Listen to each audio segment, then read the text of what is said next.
vamos a tocar algo de las nuevas drogas en un caso concreto de una violación a un muchacho, digamos, ¿no? Por otros dos hombres. Y bueno, es muy interesante el tema de hoy. Cualquier cosita lo vamos charlando, me paran, no hay problema, levantan la mano. Lo importante acá es que lo puedan aprovechar y si tienen alguna pregunta, no hay problema, que paremos y me la van haciendo en el momento, como ustedes quieran. Bueno, eh, si me permiten, no sé, Luisito, ¿largo ya? Sí, sí, está perfecto, perfecto, sí, por supuesto. Sí. Bueno, vamos a ver, tengo Profe, sí, un PowerPoint, sí. ¿Sí? antes que nada quería dar las gracias a todos los que están conectados hoy, que nos van a acompañar una vez más, y quería invitar a Anto, que está en representación, viene parte de la carrera de abogacía de la Universidad Nacional, si quiere comentar unas palabritas con nosotros. Anto, bienvenida, gracias por estar hoy con nosotros acá, compartir este.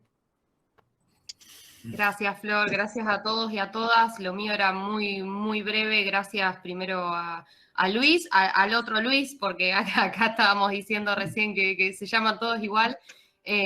Agradecerles el hecho de poder abrirnos las puertas para que una universidad como es la Universidad Nacional de La Plata participe de esta charla que ustedes han organizado y bueno, de parte de Franja Morada Derecho particularmente, no solo agradecerles a ustedes, sino a todos los chicos de nuestra facultad que han participado, que la verdad nos llevamos una sorpresa porque son un montón, así que bueno, espero que la disfruten y muchas gracias a todos. Bueno, perfecto. Sexual, perfecto. Ah, perfecto. Bueno, gracias, muy amables.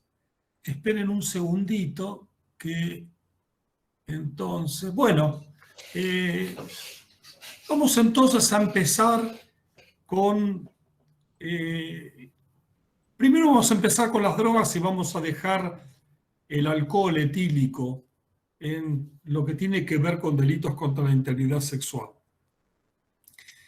Que vamos a ver ahora algunas definiciones, que es importante porque a veces solamente estos términos, digamos, del uso de drogas no es solamente contra la integridad sexual, sino también con otros fines, que pueden ser robos, ahora lo vamos a ver acá. Esperen porque acá me está... hay un cartelito. Ahí está. Si quiere puede tocar ocultar. Si no. Listo. Ahí, perfecto. Bueno, acá podemos ver una definición que en el idioma español, acá es muy importante, y esto lo saben bien los profesionales y el hombre del derecho, que conocen muy bien el significado, digamos, de cada palabra. Cada palabra tiene un significado que en el derecho no es cualquier cosa. Es decir, hay que precisar bien qué se denomina cada una de las cosas y el alcance, es decir, de las definiciones, quiero decir, ¿no? Y el alcance que tienen estas definiciones. Acá su misión química, con respecto a lo que en Estados Unidos se llama DFSA, que es Drug Facilitated Sexual Assault, que es el término que normalmente se usa en Estados Unidos, principalmente, ¿no? En el idioma español se prefirió tomar, que ahora vamos a ver, una definición de Paugin, un autor francés, que lo denominó soumission chimique en francés. Este primer término utilizado en más o menos en... Acá está, justo. Lo estaba diciendo y acá estaba anotadito, ¿no? En 1982, que se refiere a la administración de sustancias a una persona sin su consentimiento para causarle un cambio en el estado de alerta, estado de conciencia y del juicio. Vamos a ir precisando estos términos, ¿no? Lo que es alerta y principalmente el estado de conciencia y el de juicio. Porque vamos a ver después que hay mucha controversia, inclusive ha habido casos en el Reino Unido donde se ha discutido mucho el tema de la voluntad, es decir, cómo se puede definir si hubo o no consentimiento en una persona, digamos, que estaba bajo los efectos del alcohol y fue objeto de una sumisión química. O sea, vamos a analizar un poquito cómo es realmente si el Estado, porque hay personas, yo he escuchado esto, ¿no? Que han dicho, bueno, inclusive abogados también, que dicen, bueno, cuando hay una sustancia de por medio, es sine qua non, no hay consentimiento, es decir, no se puede decir que hay consentimiento ya habiendo un estado, una sustancia. Y esto ha sido muy debatido, no es tan a la ligera, digamos, esta consideración extrema de decir si es verdad absolutamente o el sine qua non, sino que después vamos a ver que va a depender del caso y del contexto del caso para poder inferir si hubo o no un estado de conciencia o no. Mucho más, cuando vamos a ver un poquito más al final, las personas que generalmente los actos de sumisión química o agresión sexual terminan en una gran mayoría efectuando la denuncia bastante tiempo después del hecho, y esto trae aparejado entonces no tener elementos criminalísticos o de laboratorio para poder determinar si la persona tenía o no tenía alcohol. Y lo vamos a ver también con otras drogas. Yo tengo varios casos que he intervenido de este tipo, así que les puedo ir comentando este tipo de circunstancias. Entonces, hay un sometimiento de la voluntad de una persona a otra persona con el concurso de una sustancia química. Esto sería, en definitiva, una definición bien escueta y bien gráfica y práctica de lo que es una sumisión química. ¿Cuáles son los principales objetivos de la sumisión? Bueno, puede ser obtención de información, como el tema del suelo de la verdad. Esto fue muy utilizado después de la Segunda Guerra Mundial, principalmente en lo que llamamos la Guerra Fría. Lo utilizaron, por ejemplo, la KGB, lo utilizaban la CIA en Estados Unidos. Y después vamos a ver que esto tiene de alguna manera algunas connotaciones un poco folclóricas, porque en definitiva no es tan así como que la persona dice todo exactamente, perfectamente, digamos, la información veraz de un tema determinado. A veces está influenciado por convicciones personales que pueden ser expresadas, digamos, aún dentro de este contexto de influencia de una sustancia que altera el estado de conciencia o juicio.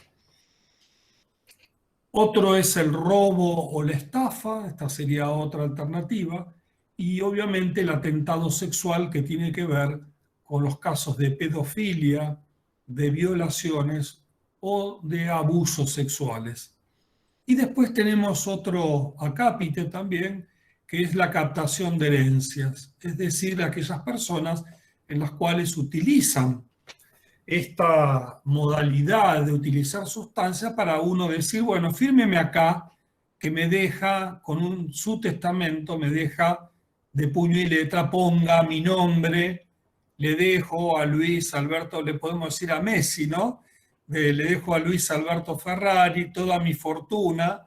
Entonces, esto es el objeto en las captaciones de herencia de terceras personas. ¿Hay otras sumisiones fuera de estas que definimos recién? Sí, podemos. El doctor Repetto, recuerdo esto, los traje, por eso está mencionado acá. Se ve la flechita, ¿no? Cuando no los veo a ustedes, Sí, sí. se ve. Sí, acá el doctor Manuel Repetto, que es un maestro, es uno de mis maestros, es un profesor español de la Universidad de Sevilla y fue el director del Instituto Nacional de Toxicología de España. Tiene muchos libros, es un gran maestro. En Bogotá me acuerdo de una conferencia excelente y hablaba justamente si de alguna manera, por más que intervenga el Estado en las penas de muerte, en las ejecuciones aún así mediando judicial si realmente no es una sumisión, es decir, el sometimiento a la voluntad de una persona. Fíjense que en la pena de muerte se utilizan 3 etapas, que una es aplicarle una inyección, que acá la ven en la primera inyección, que esto lo habrán visto en películas. Hay un aparatito que da la primera inyección, la segunda y la tercera la que le provoca la muerte. La primera, el barbitúrico de acción inmediata, es breve para una anestesia general de corta duración y el efecto aparece con rapidez a los 30 o 40 segundos y persiste durante 10 a 30 minutos y produce una pérdida de la conciencia. Esto está hecho adrede para que la persona pierda la conciencia. Luego se le pone un bloqueador mioneural no despolarizante como el pancuronio, generalmente se usa el bromuro de pancuronio o el becuronio, son las dos más utilizadas, para producir esa relajación muscular. Y tercero, entonces ahí se da una solución, una disolución de iones potasios alta para que produzca entonces en la célula muscular cardíaca la paralización por impedimento entonces del flujo del potasio, digamos, ¿no? Satura el medio tisular. Entonces se genera un coma rápido e inmediatamente a los 3 minutos la persona muere por paro cardiorrespiratorio. Por eso hablamos de que esto sería dentro de la definición o el concepto de sumisión química, otra sumisión, obviamente, fuera de las que se genera para un ilícito, y en este caso sería dentro de un sistema que lo considera lícito, donde está admitida la pena de muerte. ¿Va bien? ¿Alguna pregunta? ¿Alguna pregunta tiene? Bien. La legislación específica relacionadas con los distintos países, en el Reino Unido se le llama Offenses Against the Person Act, que se llama en definitiva ofensa contra las personas en vez de llamarse DFSA como en Estados Unidos, ¿no? O el drug, habíamos dicho, vamos a verlo, drug acá, Facilitate Sexual Assault, o llamado también en el acrónimo DFSA, o también se suele denominar Drug Induced Rape Prevention. Rape, recuerden que en inglés significa violación, ¿no? And Punishment, o sea, la pena, en una legislación del año 1996. En el año de Offense Against the Person, 1861, termina en una legislación de 1956, donde se le denomina en el Reino Unido Sexual Offense, o Sexual Offenses, ¿no? En España, en el año 1999, se emitió una ley orgánica en el cual, fíjense, en el artículo 181, habla de se considerarán abusos sexuales no consentidos los que se ejecuten sobre personas que se hallen privadas de sentido o de cuyo trastorno mental se abusare, así como los que se cometan anulando la voluntad de la víctima mediante el uso de fármacos, drogas o cualquier otra sustancia natural o química idónea para tal efecto.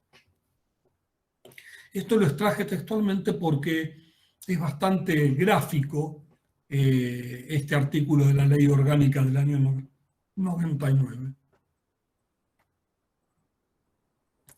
En Francia ya tenemos 2 circulares del año 2002, donde da también algunas definiciones de esto que los franceses, como les dije recién, llaman soumission chimique, que los españoles en nuestra lengua tomó como la mejor definición como sumisión química. Sería más abarcativa en algunas, ustedes pueden ver, porque tanto en Francia o España la definición de sumisión, digamos, la agresión sexual, el abuso o la violación estaría dentro de lo que sería la sumisión química, como vimos en el primer slide. En cambio, los otros hacen mucho más hincapié a todo lo que tiene que ver con las ofensas sexuales, pero no habla nada, por ejemplo, de los otros sometimientos para otros fines que no sean los sexuales.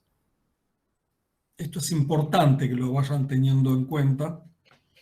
Entonces, como, digamos, resumen o como epílogo de esta consideración anterior, en los distintos países, entonces tenemos en Francia la soumission chimique, la drug facilitated sexual assault, la offense against the person and sexual offenses, y la sumisión química en España.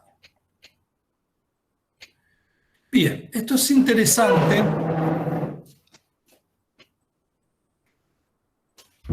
Este es un documento de la ACMD, como pueden ver acá, es la Advisor Council Misuse Drug, se llama. Esto se los recomiendo, anótenlo, lo pueden buscar. Tiene una página muy interesante donde cada tanto hay revisiones de documentos. Lamentablemente me gustaría que fuera más, digamos, con mayor frecuencia, pero anótenlo porque tiene muy buenas definiciones, hacen revisiones con respecto de drogas. Es muy bueno, los británicos siempre, digamos, fieles a su herencia del Scotland Yard como criminalistas, digamos, son muy buenos y son muy buenos en las definiciones y en los documentos. Bueno, acá hay, fíjense, yo les extraje de acá de la definición del ACMD, pero también les puse una adicional que no la contempla la Advisor Council, sino que es de los Estados Unidos. Los ingleses dividen en dos, en la proactiva y en la oportunista. ¿Qué quiere decir proactiva? Que implica la administración encubierta o forzada de una sustancia incapacitante o desinhibitoria.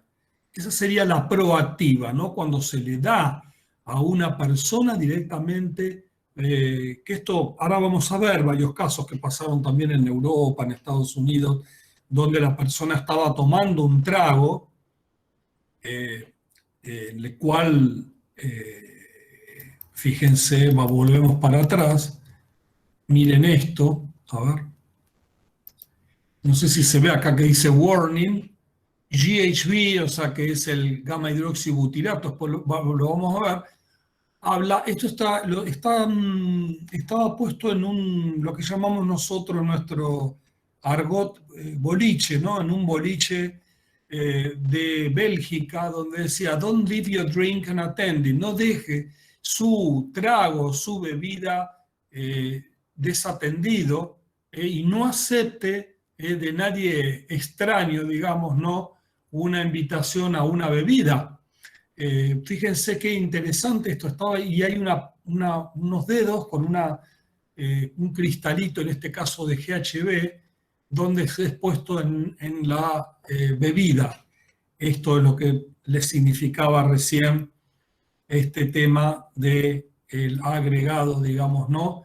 De una sustancia en forma encubierta. Es decir, la persona o él le dice, uy, mirá qué lindo, o mirá, voy al baño, ya vuelvo, están escuchando música, están bailando y por ahí se le agrega esta sustancia. La oportunista es la víctima se encuentra previamente intoxicada por consumo voluntario y es, por lo tanto, incapaz de dar su consentimiento. Esto, vuelvo a repetirles, como les dije al principio, está definido así por la legislación inglesa o por este council, pero en realidad hay que tener cuidado con lo que es la incapacitación y el tema después de dar el consentimiento.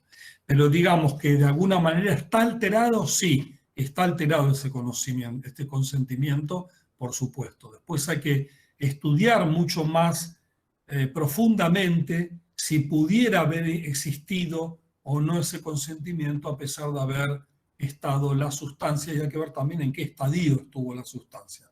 Eso lo vamos a ir charlando posteriormente. Esta segunda categoría incluiría delitos contra la libertad sexual cometidos en contexto de ocio y de diversión. Entonces, una cosa es que se le agregue la sustancia y otra es que estén en una especie de cofradía, como a veces sucede, que hay varias personas que se encuentran, consumen drogas, esta persona ya está con una droga en su organismo y se le agrega, digamos, o por ahí hasta se le agrega otra sustancia más como para poder, que lo vamos a ver en la próxima, para poder hasta excitarla también, ¿no? Piensen que un sometimiento para agresión sexual es solamente dejar out a una persona, o sea, no es dormirla, no es solamente dejarla amnésica y dormida, sino también puede ser que sea excitándola, efectuando el efecto contrario. Ahora lo vamos a ver en un caso muy reciente, muy interesante, publicado en el Forensic Science International. Y la mixta, que es la tesis de Marc Levaux es actual presidente del TIAF, hizo la tesis doctoral sobre este tema.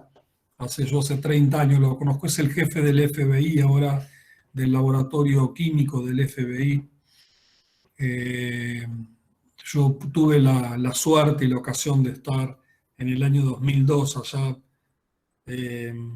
en Estados Unidos, en un congreso que organizó el FBI. Y bueno, ahora estamos muy en contacto porque él ahora es presidente de TIAF. Yo soy representante regional y entonces ahí tenemos mucho más, digamos, comunicación. Y así que conozco bien todo el trabajo de él. Es muy serio, una persona muy, pero muy seria. Y es uno también de los autores que realizó, hay un librito de Naciones Unidas que se llama Delitos o Sustancias cometidos en delitos contra la integridad sexual, que es de la UNODC, de la Oficina de Drogas y Crimen de Naciones Unidas. Ahí pueden también buscarlo. Yo ahí intervine como asesor del libro ese también en el año fue 2011. Lo pueden buscar en internet y está abierto también. Bien, seguimos entonces. Marc Levaux con Monza Yani, que fue su directora de tesis, también es estadounidense, una persona también mayor ahora, dice que las mixtas son consecuencia tanto del consumo voluntario como de la administración subrepticia de otro tipo de sustancia que produjese un efecto sinérgico con la sustancia incapacitante voluntariamente ingerida. Y esto estuvo, creo yo, en mi opinión, atinado, porque de alguna manera las definiciones inglesas no contemplaban, las dividían directamente en la proactiva y oportunista, pero no mencionaba las mixtas, que es como una derivación de la oportunista, es decir, la persona ya estaba consumiendo drogas, por ejemplo, en una reunión, en una casa determinada, y otra puede darle una sustancia que sea sinérgica, es decir, que dé un efecto sumatorio, eso se llama sinergismo, ¿no? Si sería lo contrario, que anula, sería antagónica o antagonismo. En este caso, el efecto sinérgico va a significar que es una sustancia que produce una elevación de la actividad, una suma de esa, o potencia o potenciación de esa acción determinada que tiene otra droga previamente incorporada al organismo. ¿Se va entendiendo? Perfecto. Sí, claro? profe, ahí me preguntan si puede repetir el nombre del libro que nombró recién. Sí, yo si quieren después se los mando. Me mandan el... Perfecto. Después puede ser ahí como una recopilación de bibliografía porque nos están pidiendo también. Sí, yo les voy a dar. Quédense tranquilos. Perfecto. Un momentito, por favor.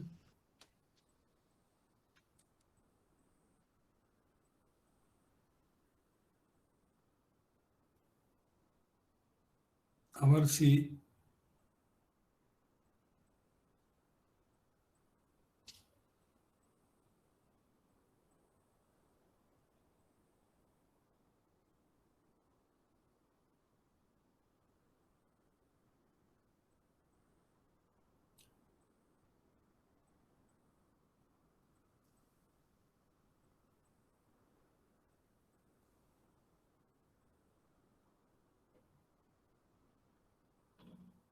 Bueno, no quiero perder ahora tiempo, pero no estaba mirándolo en el celular para ver si podía encontrarla. Pero lo tengo yo, inclusive lo tengo ya bajado, se los mando por... Me escriben a ferraritalks@gmail.com y ahí yo se los envío. Quédense tranquilos, no hay problema. Bien, para no perder tiempo. Bien, ¿cuáles son? Es muy interesante todo lo que son las sustancias alteradoras del estado de conciencia. Yo cuando vi una conferencia en el Vaticano en el año 2016, organizaron el Papa Francisco con la Reina Silvia, organizó un congreso mundial de drogas para ver el estado de las drogas en el mundo. A mí me tocó dar la conferencia inicial que era sobre la historia de las drogas psicoactivas en el hombre desde la aparición. Por eso esto me pareció interesante porque dentro de todo lo que yo había investigado para preparar esa conferencia, que tuve la ayuda también de varios arqueólogos del Reino Unido, etcétera, me mandaron de México, etcétera, me mandaron información muy interesante. Esto que se llama drogas alteradoras del estado de conciencia. Y esto viene desde la prehistoria. Y la gran mayoría de las drogas, fíjense que la más antigua es la efedrina, que fue la data más antigua, son 60.000 años antes del presente. No es before Christ, o sea, no es antes de Cristo, sino antes del presente, porque son las dataciones. Esto es por datación de carbono 14. Cuando se data con este tipo no se pone antes de Cristo, sino se pone antes del presente por la datación. Cuando hay, digamos, referencias de la aparición en una época determinada que se puede ubicar, ahí se le llama antes de Cristo, que en inglés es before Christ, acá BC, y AD, porque puede confundirse antes, no es antes, Anno Domini, ellos no dicen después de Cristo como nosotros, sino dicen AD, que es Anno Domini, justamente en latín, ¿no? Año del Señor. Y así lo van a encontrar en toda la literatura en inglés. Bueno, entonces la efedrina es la más antigua, le sigue 10.000 años antes del presente cannabis. Acá se encontró, estos son los autores, la referencia a Merlin, es una persona muy, muy citada dentro de lo que son los arqueólogos de la historia de las sustancias psicoactivas. Y fíjense que si ustedes, haciéndolo para no perder tanto tiempo, pero fíjense que la gran mayoría eran motivaciones de tipo religiosa. Y esto es llamativo porque no existían, hasta después muy aparecido, digamos, en la época ya de los griegos, donde aparecen las primeras, digamos, primeros escritos donde se empiezan a hablar de las orgías, o se empiezan a hablar del uso de sustancias, digamos, para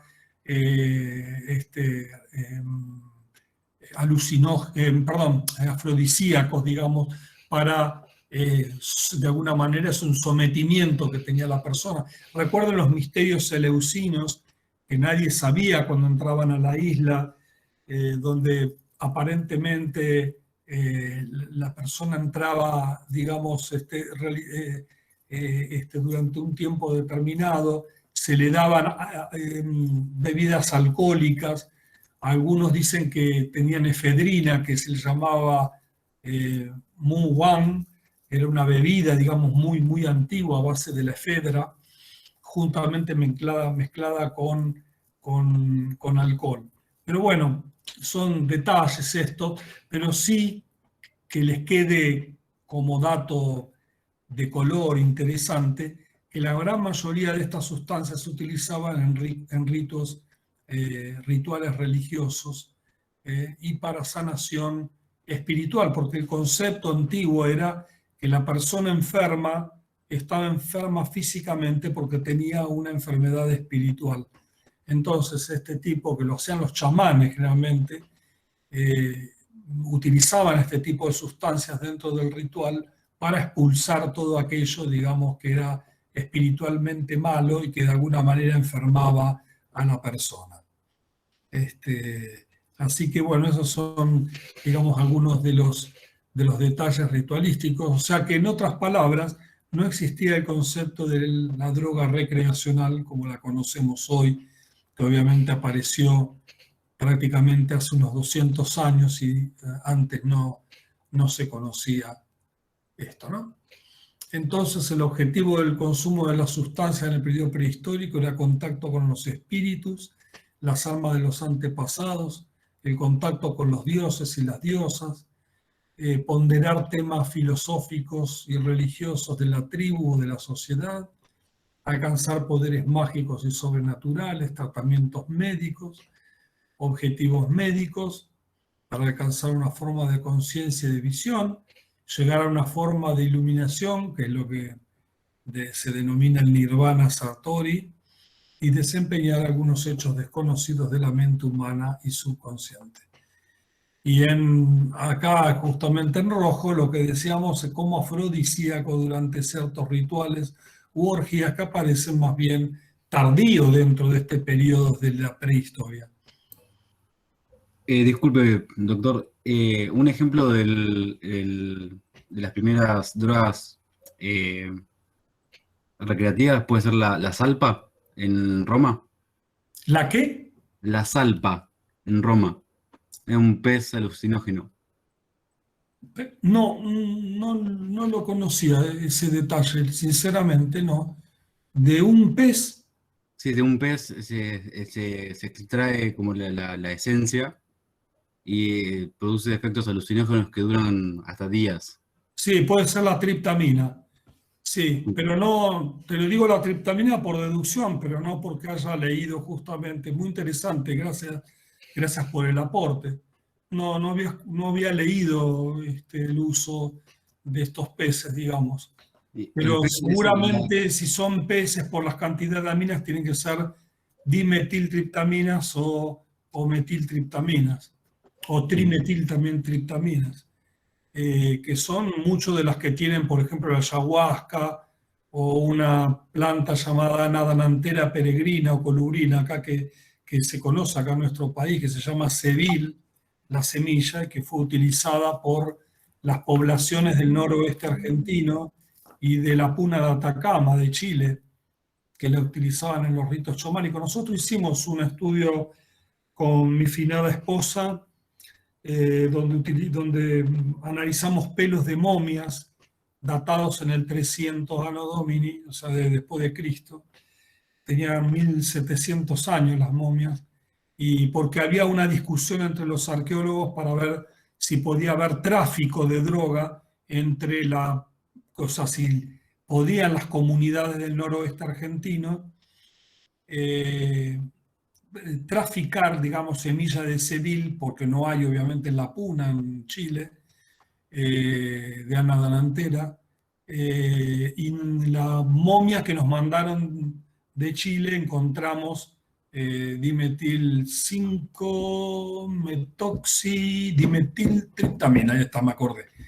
Esa sustancia, digamos que parte, digamos, de los componentes también, y con eso pudimos demostrar en el pelo de la momia, que fíjense que duró durante 1700 años, cómo permaneció la sustancia.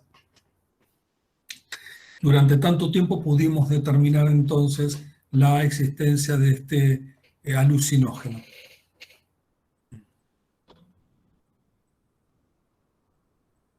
Bien.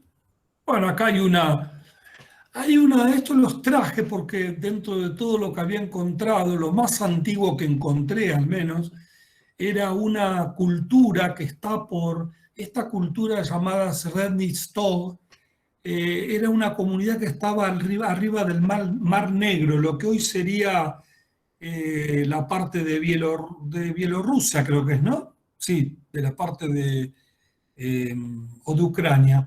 Ahora me quedé, creo que es Ucrania, sí. Digamos al norte del Mar Negro. Ahí esta comunidad, fíjense que es muy antigua, es de 4500 a 3500 antes de Cristo, usaba cannabis para ser un intoxicante aprobado socialmente, y después esto, por esto que hablamos de que no se conocían en las civilizaciones antiguas el concepto de recreatividad o de recreación con una sustancia. Nadie iba a buscar personalmente hacer una recreación.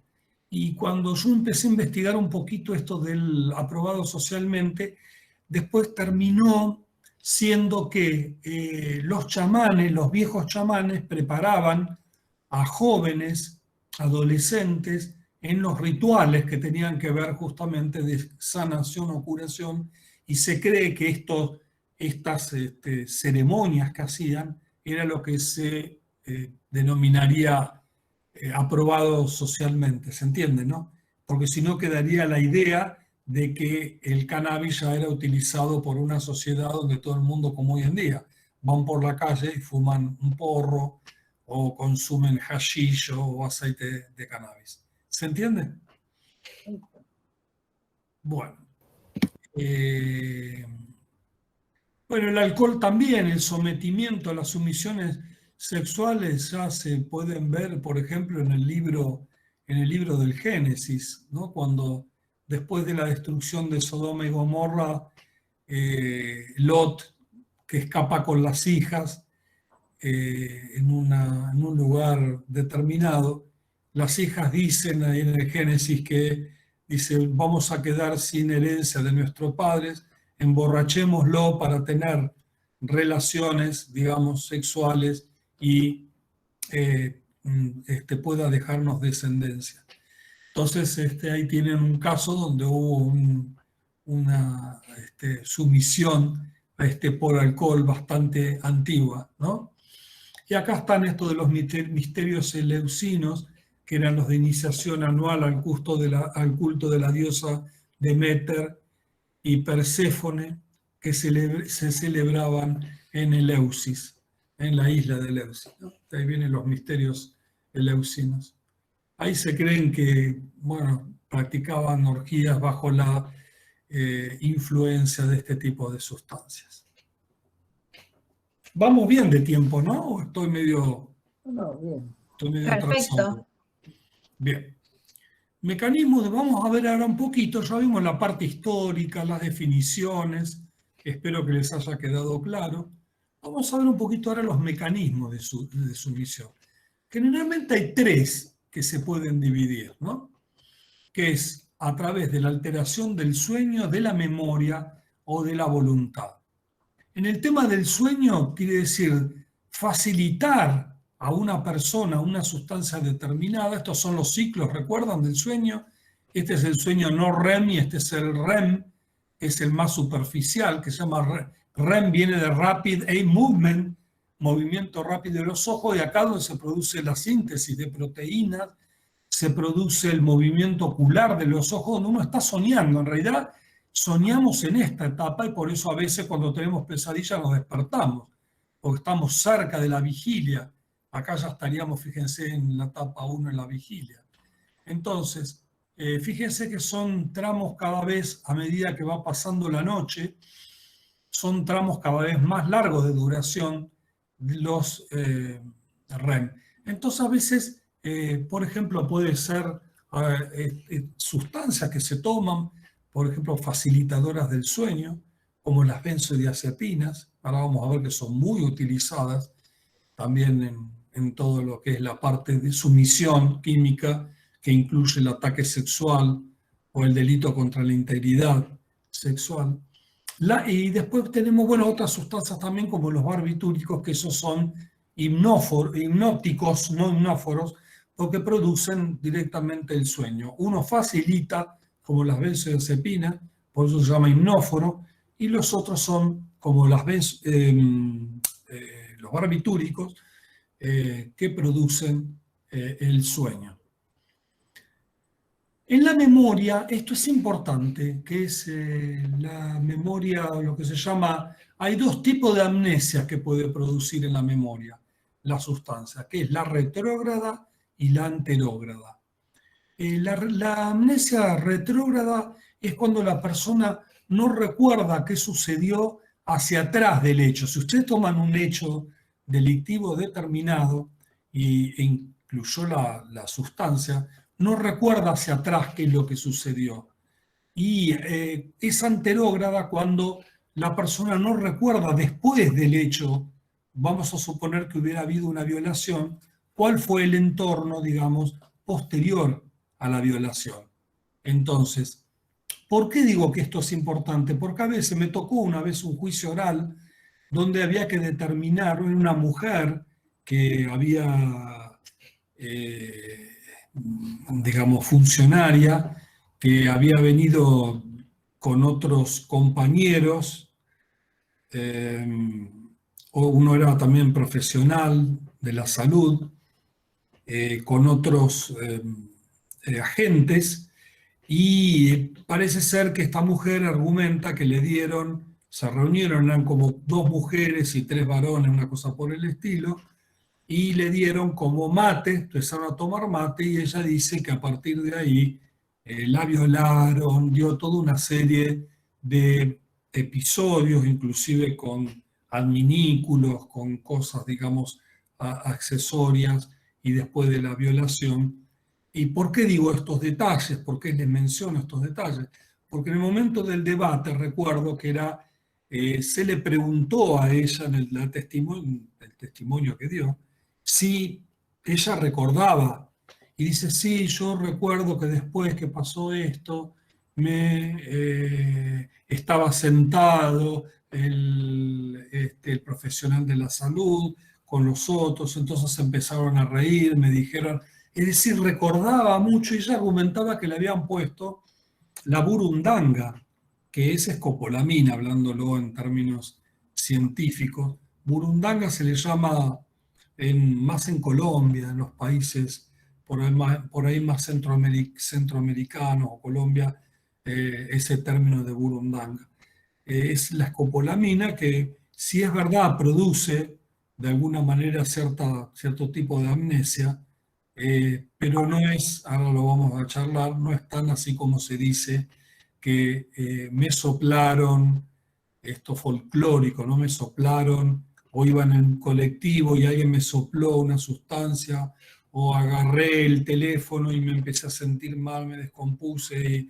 Esto vamos a ver después que por las características de esta droga no es posible, porque primero tarda un tiempo determinado en la escopolamina en llegar, digamos, al torrente sanguíneo y a producir, digamos, una concentración que pueda producir la amnesia, que es de bastante tiempo después. O sea que no hay nada que sea tan inmediato como para que por un soplido o lo que fuera uno cayera, digamos, bajo el efecto de la burundanga, perdiendo la memoria.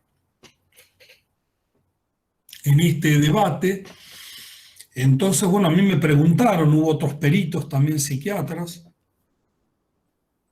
todos estuvimos de acuerdo, en definitiva, que bueno, no era no cerraba desde el punto de vista que ella recordara todos estos hechos, digamos, ¿no? Con tanto detalle, porque justamente una de las características de esta droga es que da amnesia anterógrada. ¿Se entiende? En cambio, fíjense que el GHB muy utilizado en Europa, el gamma hidroxibutirato, que lo vamos a ver un poquito más adelante, van a ver que eso produce una amnesia retrógrada, o sea, hacia atrás. Entonces, uno puede, no les digo en todas las drogas porque lamentablemente esto no es matemático, pero sí en el caso que les tocara analizar, tienen que ir reparando en este tipo de circunstancias de la memoria. Entonces, el tema del sueño, de la memoria, y ahora viene la voluntad. La voluntad, ya a través de los místicos y filósofos como Aristóteles, San Agustín, Santo Tomás, San Juan de la Cruz, hablan, ¿no?, teólogos, filósofos, de esto de que tiene que ver con la voluntad. A pesar de estar alterada, por ejemplo, la memoria, o de que pudiera haber amnesia, si podía haber habido o no voluntad, que esto es lo que se debate, que es lo que se llama consentimiento, le decimos, ¿no? En los debates, hubo consentimiento para tener una relación sexual. ¿Y por qué es tan importante esta cuestión de la voluntad? Porque muchos de los casos que está viendo actualmente, como no hay un análisis inmediato sea de la sangre, de la orina, del pelo, las denuncias son hechas o mucho tiempo después, llamémosle semanas, meses. Inclusive tengo un caso actualmente que por cuestiones obvias no lo puedo mencionar, de los detalles, que se hace la denuncia después de 9, 10 años de ocurrido el hecho. Entonces se basan en las testimoniales y en el hecho de cómo estaba la víctima, digamos, si había, en este caso era por consumo de alcohol, que estaba alcoholizada. Primero, si ese alcohol había sido incorporado por ella misma voluntariamente, o fue dado, o fue inducida a tomar. Esto es importante, porque hay también varios casos en la literatura internacional, en Estados Unidos, en Holanda, hay muchos papers, muchas publicaciones, digamos, que las pueden encontrar. Hoy en día lo bueno que tienen, ponen las palabras clave y pueden encontrar casos muy interesantes donde se debate justamente eso. Se debate si la persona, digamos, porque después está el acusado, y el acusado reviste una gravedad, o sea, siempre mediando sustancias, reviste inclusive una mayor gravedad, ¿no? Porque es como que hubiera habido directamente una violación ya con dolo eventual, ¿no?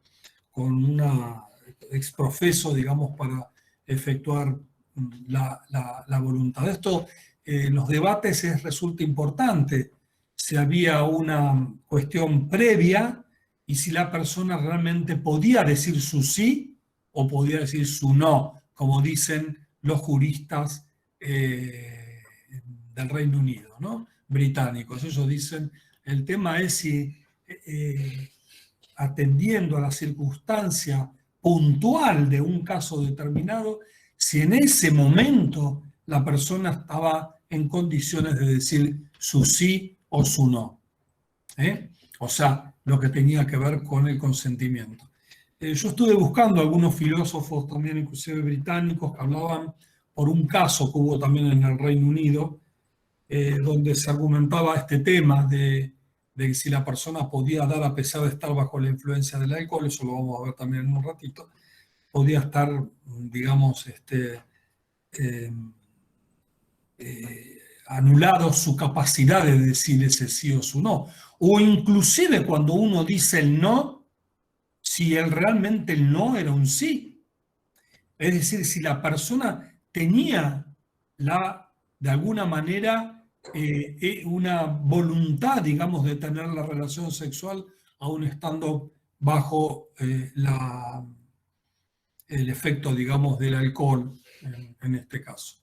Entonces, esto resulta, obviamente que es complejísimo, tiene un grado de complejidad muy grande porque se mezclan cuestiones que tienen que ver con la psicología, la filosofía, Es muy complejo analizar este tema.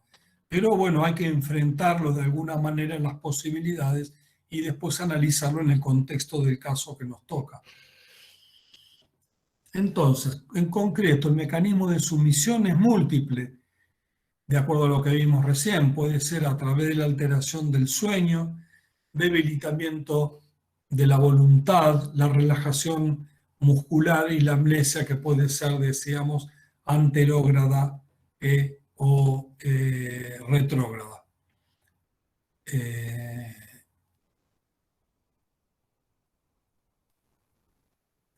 Los efectos buscados, en el caso que habíamos visto el primero, que tenía que ver con las sustancias que inducen al sueño, la sedación, estos obviamente van disminuyendo la voluntad y la oposición física por una relajación muscular, psíquica y moral. Bueno, esto va limitando obviamente las capacidades de atención, de la respuesta ante la agresión. La sedación termina produciendo un síndrome de automatismo de tipo amnésico, que es un estado confusional. La actitud de consentimiento y conducta automática, seguida de una amnesia anterógrada, y esto da de alguna manera una especie o proporciona una impunidad. El grado de sedación varía en función del delito proyectado. O sea, pueden ser en casos ligeros, en casos de abusos sexuales, o de la obtención de códigos bancarios, y mucho más profunda, próxima al sueño fisiológico para robos. Ha habido casos que se menciona también donde un individuo le invitó a tomar un trago a una chica y le dio una sustancia, digamos, que le produjo una amnesia y una especie de automatismo en el cual el individuo le decía, bueno, ¿qué tenés en tu casa? Tengo dinero, tengo joya. Bueno, tráeme dinero, joya. Y la chica iba y le traía y se lo dejaba. ¿Tenés algo más? Sí. Bueno, ¿qué tenés? Una computadora. Bueno, tráeme también la computadora. Iba y le traía. Este tipo entonces de situaciones, digamos, de automatismo, es importante entonces tenerlas en cuenta y ver la posibilidad, dependiendo del tiempo que hace que se produce este delito, poder entonces o tomar las muestras, y en el caso que se tardara tiempo, nos quedaría solamente el pelo como matriz para poder analizarla. Los efectos alucinógenos es con desorientación temporal y espacial. Esto invalida después el testimonio posterior y a veces se superponen recuerdos aislados que tiene la víctima, de modo que es difícil hacer la diferenciación de ambos, por lo tanto dificulta mucho la investigación. Y después lo otro tiene que ver con la desinhibición, que vamos a ver ahora nomás en un ratito. O sea, la víctima puede aceptar las situaciones que si no hubiera estado bajo el efecto de la sustancia no consentiría. Eso tenemos que analizarlo bien. Respecto del suelo de la verdad, por el tiempo lo voy a pasar rápido. Les comentaba que esto había sido usado después de la Segunda Guerra Mundial, en Vietnam, en Cuba, inclusive también se habla de los terroristas de Al-Qaeda, para poder extraer, digamos, la información. Pero a veces provoca acciones involuntarias del cerebro, por ejemplo, pueden ser adquiridas, digamos, ¿no? Ciertos conceptos y que no son parte de esas verdades que se trata de extraer, y entonces no es tan verídico la verdad, digamos, que se trata de obtener. Bueno, ¿qué características se suelen emplear para todo este tipo de sumisiones? Se suelen emplear sustancias de acción rápida, obviamente, para facilitar el control sobre la víctima y de corta duración para no levantar sospechas. Esto es un compromiso porque no le puedo dar, por ejemplo, pentotal, ¿sí? Como veíamos recién en el caso de la ejecución en Estados Unidos de las muertes, porque eso va a significar que en 10 minutos o menos la persona se le elimina. Es una acción que es rápida, pero también es rápida la duración que tiene. Entonces, como son de minutos, por ahí esto no se logra el fin por el cual se quiere someter a la persona. ¿Se entiende, no? Entonces, esto va a depender de la farmacocinética que tiene la sustancia. Es decir, la cinética quiere decir cuánto dura, por dónde ingresa primero, porque puede por ahí requerir que la sustancia se metabolice o que primero sea ingresada, hay que ver el tiempo de ingreso para ver cuándo comienza a hacer la acción y después en cuánto tiempo se elimina del organismo, en cuánto tiempo ya no produce más el efecto que uno sospeche. Eso se puede sacar con algunas nociones de farmacología, con algunos estudios, y esto entonces a veces las personas que manejan esto lo conocen, no usan cualquier cosa. Son muy activas a bajas dosis para mayor facilidad de administración. Vieron como el granito es ese que decía no desatienda su bebida. Es de fácil y discreta administración. Quiere decir que no se puede añadir cualquier... Si yo pongo algo demasiado amargo o demasiado en una bebida que por ahí no... o el color mismo, digamos, diferente a la bebida que estoy tomando, esto puede causar sospechas, digamos, ¿no? Entonces, en general, se busca que se enmascare si es que tiene color, o el sabor también quede enmascarado en una bebida, por ejemplo, muy dulce, o que tenga un nivel de alcohol un poco elevado. Y también se trata de que sea difícil de detectar, por la vez, o sea, sin sabor, sin color, y por eso esto se ha modificado. En el caso del rohypnol se utilizó mucho. El rohypnol es el flunitrazepam. Flunitrazepam se utilizó muchísimo, hubo como una moda, digamos, para someter a las víctimas, darles, por ejemplo, rohypnol con una bebida o con algo por el estilo, y entonces la empresa modificó la modificación galénica, quiere decir que le agregó colores, le puso sustancias mucho más amargas, digamos, que son excipientes, obviamente, como para este fin, digamos, para cambiarle y para que no sean utilizadas en estos actos. Y también se pueden obtener de forma fácil, inclusive se puede obtener por internet, lo que se llama el dark market o el mercado negro. Hay todo un mercado hoy día que se usa mucho para las drogas, principalmente las drogas de diseño, drogas sintéticas, que a través de un sistema de internet se paga con Bitcoin o con una moneda, digamos, virtual. Entonces uno no sabe a quién le compra, el que le vende no sabe a quién le vende, y la transacción se hace por estas monedas virtuales. Entonces son muy difíciles de hacer los seguimientos. Acá tienen toda una, digamos, una lista o una tabla donde ven, acá están las benzodiazepinas, son muy utilizadas, el alcohol. La pregunta que ustedes me pueden hacer es, bueno, ¿cuáles son las más usadas?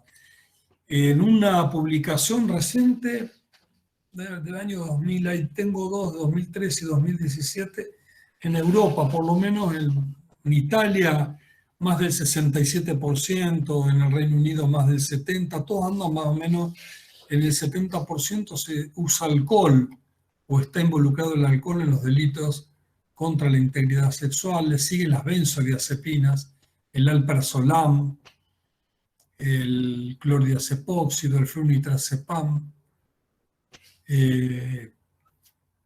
también la marihuana, algunas anfetaminas, algunos hipnóticos como el Zolpidem, el Saleplom, todos los llamados son los Z hipnóticos, ¿no? O antidepresivos.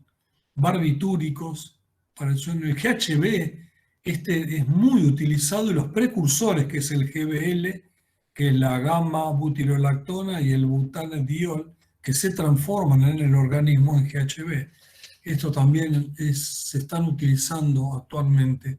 Y después tienen otros que son menores. Acá tienen la famosa escopolamina, que es la burundanga, y otras sustancias, por ejemplo, como la doxilamina, clorfeniramina también. Otras misceláneas, por ejemplo, la ketamina también se utiliza, el ácido valproico y los antidepresivos.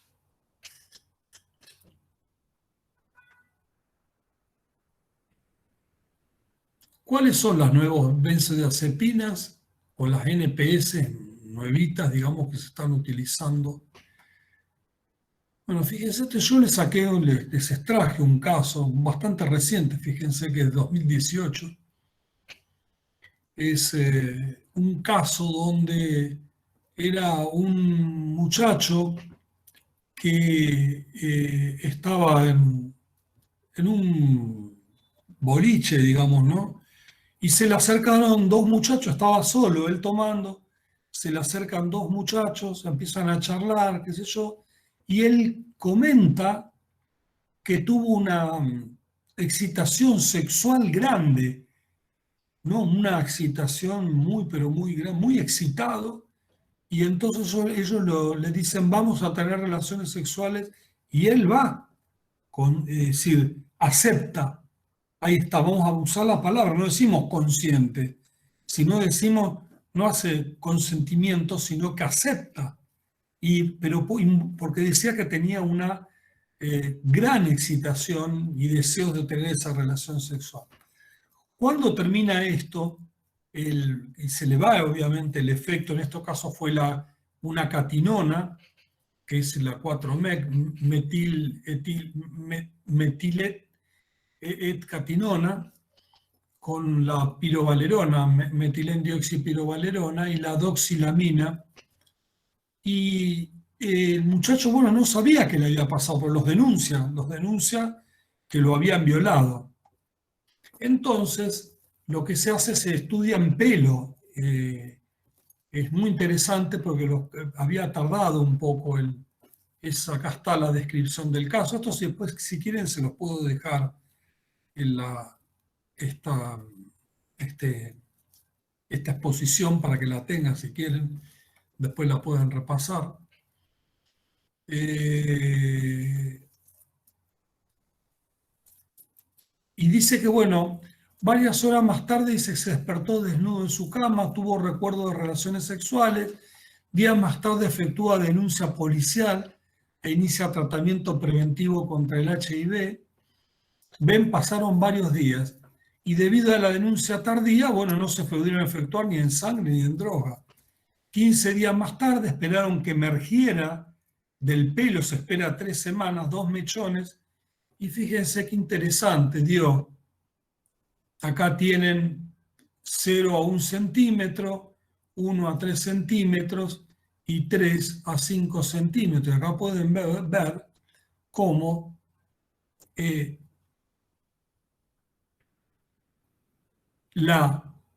MDPV y el 4-MET, que es la catinona, MET-catinona y la metilendioxipirovalerona, no lo tenía en la fracción de 1 a 3 centímetros, es decir, que él no consumía. ¿Se entiende, no? Pero sí, fíjense que le encontraron en 0 a 1 centímetro, es decir, en forma reciente.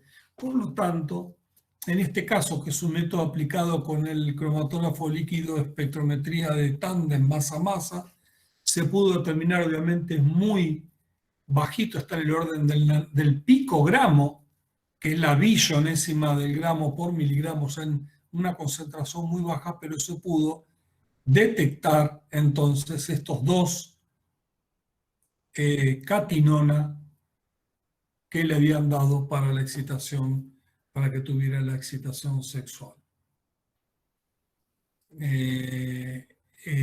Algunos podrían haber argumentado que en el pelo también él podría haber tomado, y sin embargo se sabe que cuando hay consumidores regulares de esta sustancia, las catinonas en pelo son altas, mucho más altas que el valor en picogramos que le daba ahí.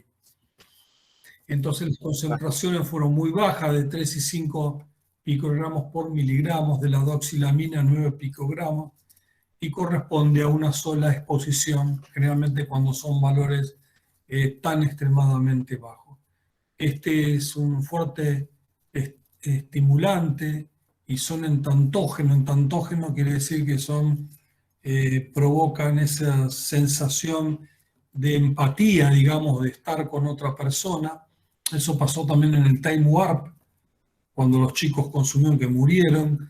Me comentaba el fiscal que intervino, yo en esa época estaba como asesor de la Procuración Nacional, entonces me comentaban, tuve justo en esa época, que los chicos se desnudaban por ahí, se tocaban, pero no era con fines sexuales, sino era por una cuestión de esto del entantogenismo, digamos, ¿no? Pero sí, las catinonas sintéticas, esto aumentan la libido y se usan como parte del llamado chemsex o el sexo químico, como si tomaran, digamos, el taladafil o el cinadafil para aumentar, digamos, ¿no? la potencia sexual. En este caso aumenta la libido y el efecto entantógeno de empatía. En cuanto al GHB, esta es una sustancia, como les decía, que se usa son en los ataques sexuales, reduce la inhibición, el incremento de la libido también y la amnesia.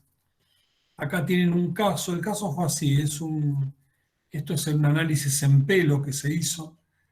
El caso fue el siguiente, había una chica en Francia, salió con el novio a tomar algo y el novio quería tener relaciones sexuales con ella y la chica no quería,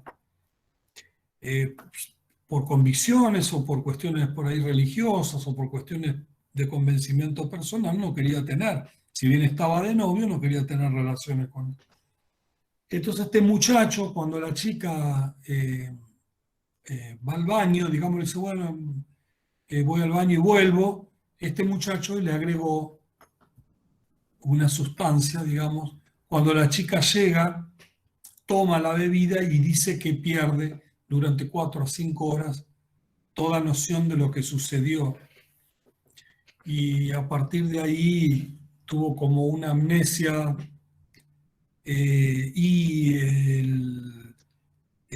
se encontró sola, el muchacho no estaba cuando ella vuelve en sí, y la chica realiza la denuncia y obviamente los policías y los investigadores sospechaban del novio.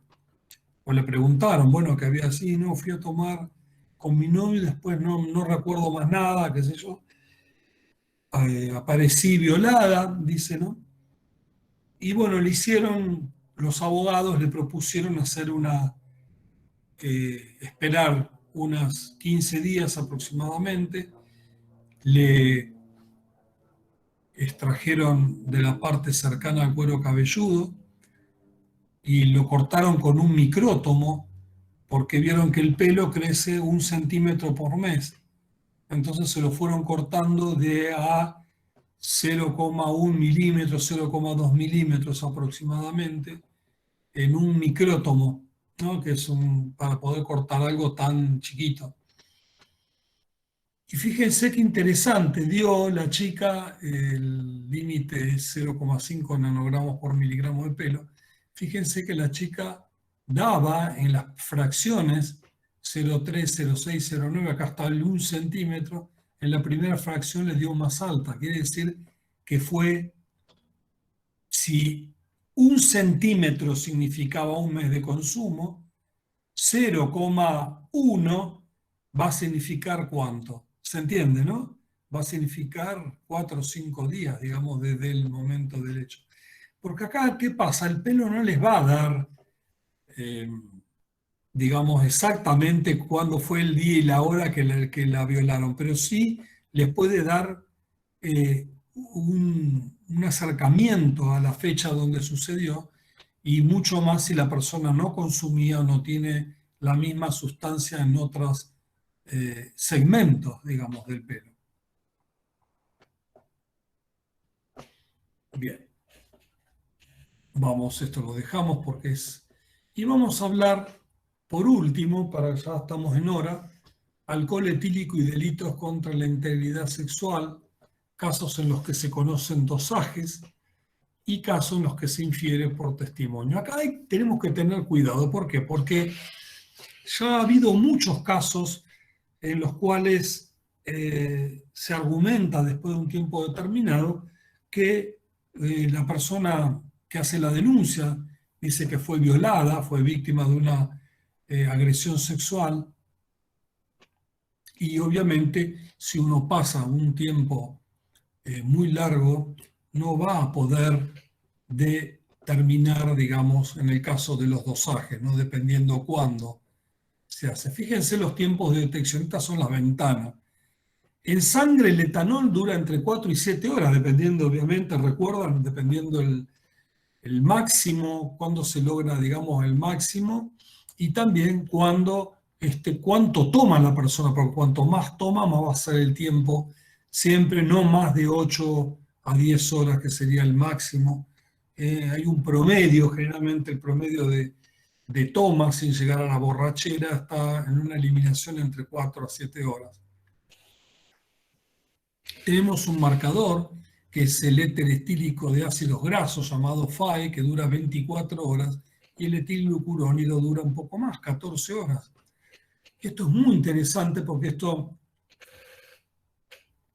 si la denuncia se efectúa dentro del día, la víctima, la persona que hace la denuncia, puede determinar a través de estos marcadores si realmente estaba o no bajo los efectos del alcohol. En la orina dura de 5 a 13 horas y el etilglucurónido de 3 a 5 días. En el cabello también se utilizan estos marcadores de éster etílico de ácidos grasos y etilglucurónido, y fíjense que puede durar desde días hasta meses, dependiendo, obviamente, años, porque depende del largo del pelo. Si es una mujer que tenía, o mujer o hombre también, obviamente, porque hay gente que se usa pelo largo también hoy. Eso se usaba en mi época, que estaba la melena, digamos, que decían que era el pelo largo, pero también hoy en día hay muchachos también que tienen pelo largo.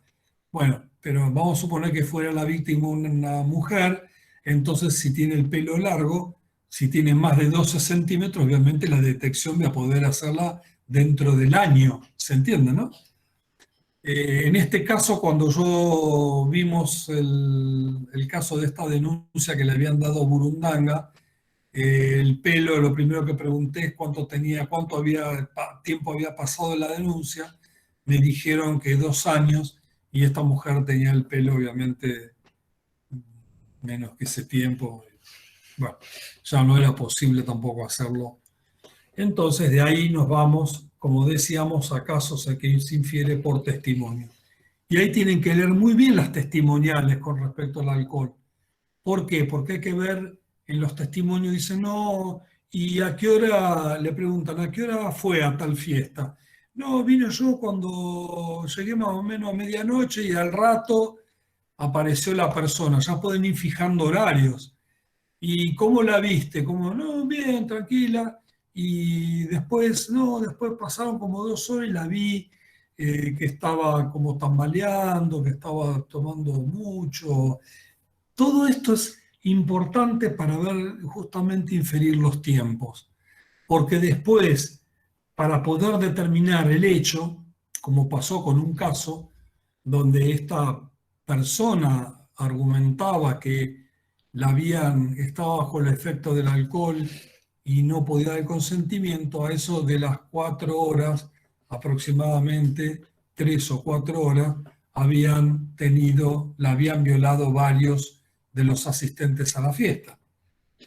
Entonces, por lo tanto, la pregunta era, Lo llamativo que esta persona tenía con uno de esos perpetradores, digamos, sospechados, digamos, ¿no? de haber perpetrado la violación, uno de ellos era su pareja.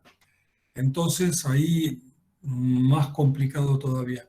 Y si el otro tema tiene que ver, si alguien le indujo a través del testimonio, que dice, sí, no, yo vi que le servía, fulanito le servía bebida alcohólica, y vos le podés preguntar también el tipo de bebida alcohólica porque podés inferir aproximadamente cuánto, o por supuesto que todo va a ser en relativo, digamos, no tan preciso, pero a veces sin necesidad de tanta precisión podemos estimar cuánto podría haber estado, en qué estadio podría haber estado la persona, porque eso nos ayuda a ver si realmente tenía una alcoholemia mayor a 2 gramos por litro o algo por el estilo, la persona no puede mantenerse en pie. Entonces ahí no, ni siquiera hace falta que se le pregunte si da consentimiento o no.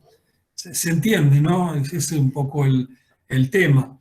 Pero si de ahí se ve que dijeron, no, tomamos 2 birras, no, yo vi y a través de los testimonios uno puede con cierta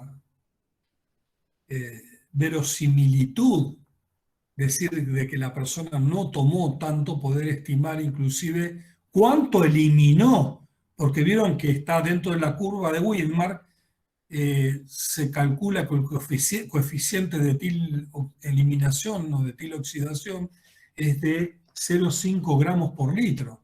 Entonces la persona, si tenía un nivel determinado de alcohol y pasaron 3, 4 horas, entonces ya ahí hay un gramo por litro ya bajó.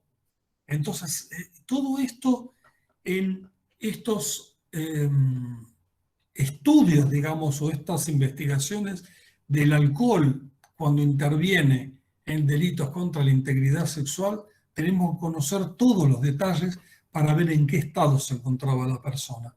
Y si a través de algunos hechos también determinados pudo haber habido ciertos indicios de que pudiera haber aceptado digamos, el acto sexual con una o varias personas o lo que fuera. Entonces, estos son algunos de estos comentarios de estos casos que los fui dando, no ahora al final, sino los fui dando mientras charlaba. Ya estamos en horario, porque no quiero abusar del tiempo que me dieron de 1 hora y media, y queda abierto las preguntas. Les agradezco la atención, espero que les haya sido útil y que haya yo sido claro para poder manifestar esto. Muy claro. Buenísimo, profe, excelente como siempre. Y acá tengo unas preguntas en el chat, que si quiere le voy leyendo. Sí. Tenemos una pregunta que dice, ¿varían los resultados la zona del cuero cabelludo donde se extrae el cabello? ¿O la única variable es su longitud? ¿Cómo? Que si varía el resultado dependiendo la zona del cuero cabelludo de donde se extrae el cabello. Sí, la zona siempre tiene que ser de la zona occipital, no, porque es la zona donde el pelo está en un estadio anágeno, es decir, de crecimiento, porque si ustedes toman, por ejemplo, de la zona parietal o de otro lugar, digamos, hay mucho pelo en fase telógena, en fase final de decaída y no es apropiado. Siempre el estándar internacional que dice la Society of Hair Testing, para que tenga validez también, es que tiene que ser tomado de la zona occipital superior, de la parte de atrás, de acá. Perfecto. Donde hay más de un 80% de pelo en zona de crecimiento anágena. Perfecto. Después nos preguntan si las tinturas y los productos como el formol pueden inferir en el análisis del cabello. Sí, muy interesante esa pregunta. Hay datos interesantes de determinados, por ejemplo, el brushing también, o inclusive si se utiliza calor.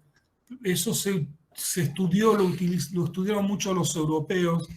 Carmen Jurado de España lo estuvo trabajando durante muchos años también. donde ella proponía que se utilizaran los dos marcadores al mismo tiempo, porque parecía que los FAE, los esteres etíricos de ácidos grasos, influyen en algunos de esos tratamientos y en otros no influye el etilglucurónido y viceversa. Obviamente que por razones de tiempo y eso no vamos a hacer toda una disquisición, pero sí que para responder en general la pregunta, se puede realizar los dos marcadores y estos dos marcadores, digamos, serían complementarios frente a estos teñidos, brushing y demás. Perfecto. Después tenemos otra pregunta que en realidad es una pregunta hacia usted que dice, ¿cree que en el caso de que el victimario sea quien esté bajo el efecto de sustancias, su voluntad se ve alterada y en realidad no quiso hacerlo? ¿O quizás la sustancia lo ayuda a cometer esta acción o este delito? Bueno, muy buena la pregunta. En ese caso, digamos, el delito va a existir. Lo que después va a determinar la judicatura va a tener que explicar, digamos, ¿no? Disculpen, decidir, digamos, ¿no? Si esta persona, digamos, es un atenuante o no, porque hay que ver en qué circunstancias también tomó, porque si no, desde ese punto de vista yo digo, bueno, ahora me tomo alcohol, voy o me tomo una pastilla, realizo un acto de violación o de agresión sexual y yo ya sé que voy a estar, digamos, cubierto porque esto me influye. O inimputable, ahí ya entra eso también. Exactamente, tiene que ver, el análisis va muy completo, inclusive desde antes, desde ese punto de vista, para ver la persona si tenía alguna ideación, y eso lo pueden sacar las pericias psicológicas de alguna manera, y entonces eso se puede... Generalmente el tema tiene que ver principalmente con el tema de la víctima. Si la víctima tenía capacidad de consentimiento o no. El caso del perpetrador ya corre por otro tipo de análisis. Bien, y acá tenemos a Florentina que levantó la mano. Si querés abrir tu micrófono, Flor. Hola, ¿qué tal? ¿Cómo le va, doctor Ferrari? Un placer escuchar la charla. Bueno, gracias. Quería hacer dos consultas. Una, respecto a estas nuevas drogas psicoactivas, ¿cómo sobrellevar el tema de la falta de estándares muchas veces que existe? Sí, es un problema gravísimo. Para poder trabajar más o menos con esto, gracias a Dios, hasta hoy, todas las sociedades actuales han determinado que no se requiere lo cuantitativo para las NPS, sino solamente cualitativo tiene valor.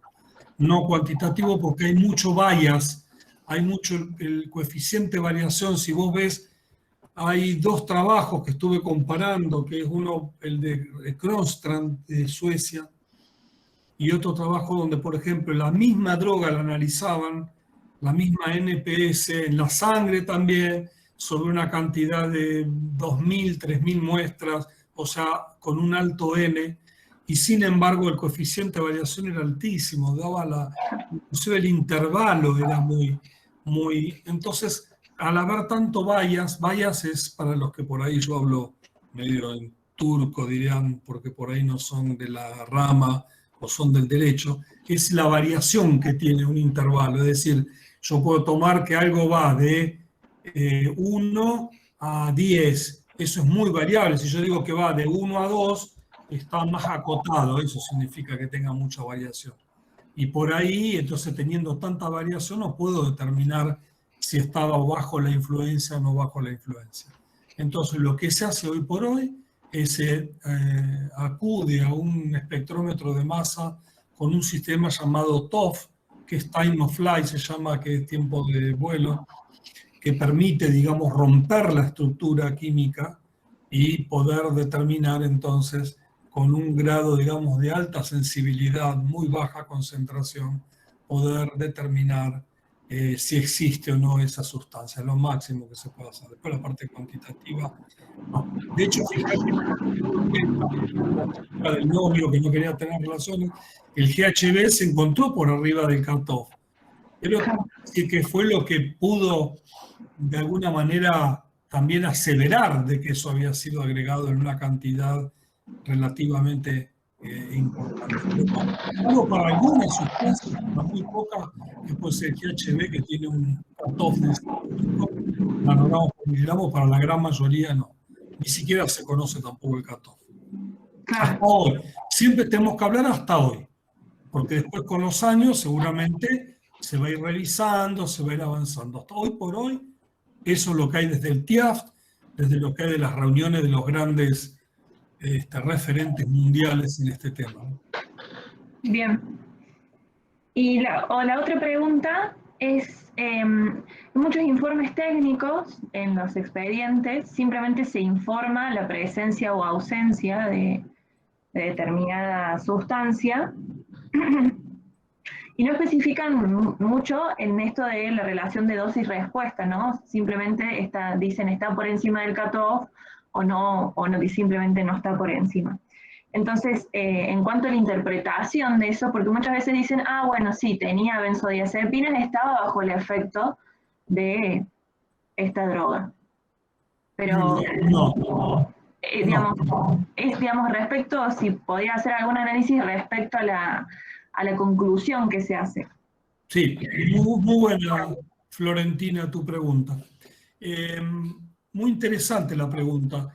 No, lo que te va a dar es, una cosa es que haya contaminación y otra es que haya contaminación, decimos cuando es pasivo.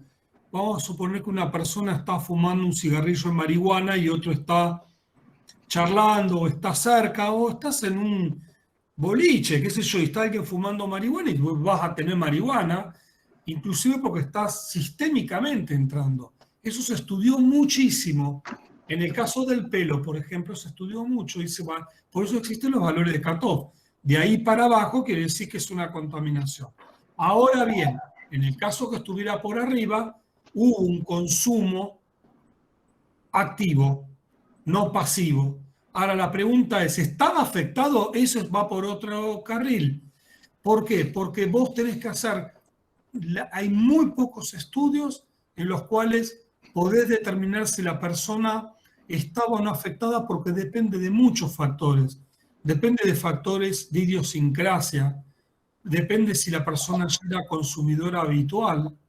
Por eso hay personas que por ahí vos le das para que aspire 200 miligramos de cocaína y se muere. Y otros le das 1 gramo, yo conozco, no puedo hacer nombre obviamente, de una persona muy conocida por todos, que consumía 1 gramo y estaba vivo. Yo no sé cómo hacía para estar vivo. Es decir, bueno, ahí está por un acostumbramiento, una cuestión de que se fue su sistema, digamos, metabolizador, lo fue procesando y resiste mucho más. Por lo tanto, igual que el alcohol, viste que el alcohol también, vos tenés que hay personas que comienza a afectarle generalmente a muy bajos niveles de alcohol. Y otros, digamos, no tienen ninguna de esas percepciones de inestabilidad, aún así tomando cantidades considerables. ¿Sí? Lo llama variabilidad biológica. Y eso, de alguna manera, hay que estudiarlo a través de lo que es la parte del comportamiento conductual y el consumo de drogas. Y eso requiere de mucha casuística o estadística para ver, cuando te toca un caso así, tenés que analizar. Para el caso de cocaína no vas a tener problema, porque ya se sabe que si hay, no sé, un consumo mediano, que es lo que puede dar el pelo hoy, si fue bajo, mediano o alto, como decir, bueno, fue un consumo alto, la persona va a estar afectada. Por eso es un consumo bajo, habría que ver a qué grado de afectación podría haberle llegado en un hecho delictivo determinado. O por ahí el mismo hecho per se no justifica que lo tengas que analizar, porque no, que vos digas que consumió medio o poco, por ahí no tiene tampoco relevancia. Hay que ver, para cada caso, hay que ver el alcance que tiene eso y tratar de ver aproximadamente, primero requerir del laboratorio una cuantificación, porque ahí sí, cuando yo hablo de que no se cuantifica, son las NPS, ojo, pero no las drogas tradicionales. Las drogas tradicionales se pueden cuantificar, no hay inconveniente. Por supuesto que requiere un estándar. También las drogas cocaína, THC, bueno, heroína, morfina, pero bueno, son más, se puede decir, accesibles que una NPS, porque las NPS algunas ni siquiera están en el mercado. Muchas gracias. No sé si te quedó claro bien, ¿en serio? Sí. ¿Querés algo más? No hay problema. Después cualquier cosa le mando un mail. Dale. ¿Dónde trabajas? Acá tenemos... Perdón, Florentina, ¿trabajás en? Yo soy doctora en química y trabajo en la Universidad Nacional de Córdoba. Muy bien. ¿No trabajás en el laboratorio policiano? No trabajo en policía. Trabajo como perito de parte y asistente técnico. Perfecto. Muy bien. Sí, disculpe. Ahora sí. Que tenemos otra pregunta más. Y si Sí. quiere dejar de compartir pantalla, también no hay problema. Pregunta Cristian si los estudios son iguales para todos los tipos de pelos, o si el color o algo difiere. ¿Ahí me ven? ¿No me veían ahí? Porque yo las veía. Ahí, sí. ¿Cómo? Perdón. Ahí está perfecto. Si los estudios de pelos son iguales para todos los tipos de cabello. Sí. Por ejemplo, para un cabello castaño, para un cabello rubio, para un cabello teñido. Sí. Lo que tiene que vas a tener por ahí a paridad de consumo de droga, vas a tener mucho más el que tiene el pelo más oscuro porque tiene más melanina. Y según la teoría de Nakahara, Yuri Nakahara, que un japonés decía que los tetrámeros de melanina, digamos, adsorben con D de dedo la droga, digamos, en la superficie de ese tetrámero, por eso. Pero no es el único mecanismo, porque Lucia Pech de Alemania decía, bueno, pero yo tengo personas canas que no tienen nada de melanina y sin embargo tienen cocaína. Y por supuesto que estoy hablando a paridad, es decir, paridad quiere decir a la misma concentración de cocaína que tomaron. Suponete que tomaron 100, uno rubio, uno morocho, uno cano. El cano tenía menor, pero tenía también. Hay otro mecanismo que decía ella, que era del atrapamiento celular que tiene, digamos, de las capas en la zona queratogénica cuando se está formando, ¿no? Perfecto. Y preguntan si es albino. ¿Es lo mismo también? ¿Cómo? Si es albino. Si es albino. Si es... perdón, no entendí. Albino, entendí vino, por eso digo, ¿cómo? No, Sí, ¿cómo? Disculpa. El cabello de una persona albina, La ¿no? persona albina sí, es interesante porque el albino obviamente tiene un problema justamente en la generación de estos melaninas, digamos, sea que sea la pseudo, la feomelanina o la melanina, porque la feomelanina va a ser de los pelirrojos, de los rubios, son más ricos en cisteína. No, sí, va a tener también, va a tener una cantidad menor nada más, una cantidad más baja, solamente por un tema de atrapamiento en la zona queratogénica cuando el flujo sanguíneo está corriendo, digamos, no en digamos, en el bulbo. Luis, ¿puedo hacerte una pregunta? Si la persona a testear es calva, no tiene nada.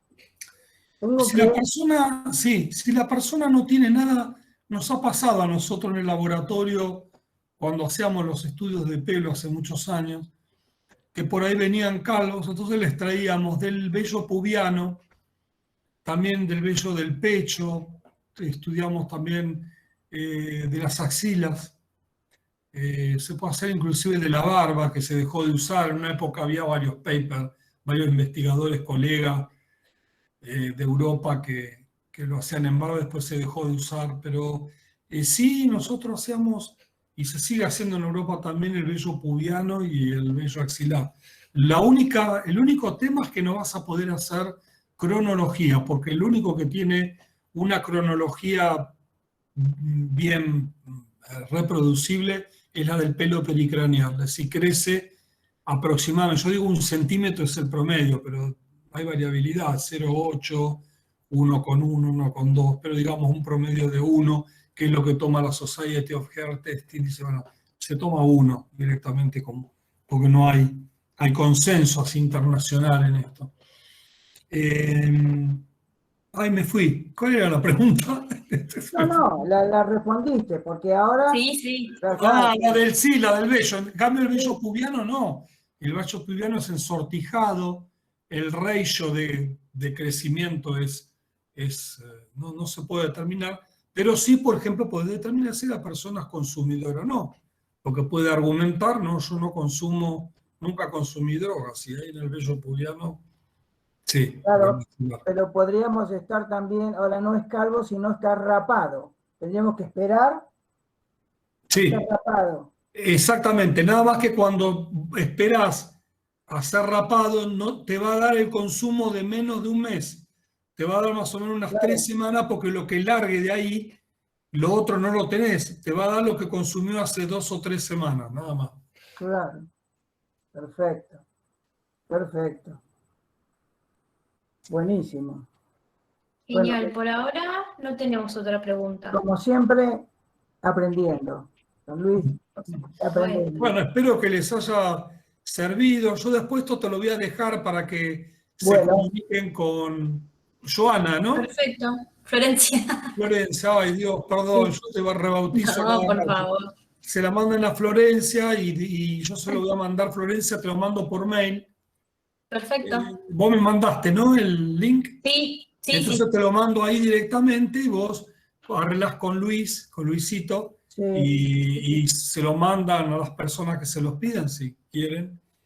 Y si Perfecto. necesitan algún otro detalle más, un dato más, no me molestan. Ténganme paciencia porque a veces tardo un poco en responder porque estoy a veces...